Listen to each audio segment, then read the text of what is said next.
अस्सलामुअलैकुम नाजरीन, मैं हूं इरफान हैदर और आप देख रहे हैं इकरा टीवी।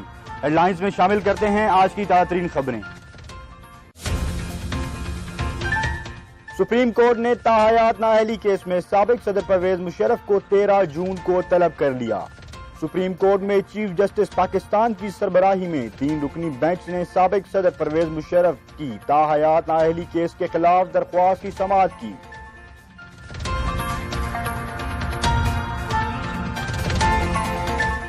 माइक्रोसॉफ्ट के बानी बिल गेट्स ने इंसदाद पोलियो मुहिम में पाक फौज के मुस्बत किरदार का एतराफ कर लिया।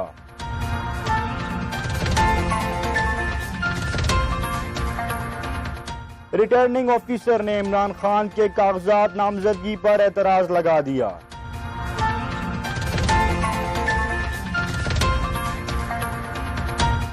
आज दुनिया भर के मुसलमान आलमी यौमुल कुद्स की रैलियों में शिरकत करके इसराइल और अमेरिका से नफरत और बेजारी का ऐलान करेंगे।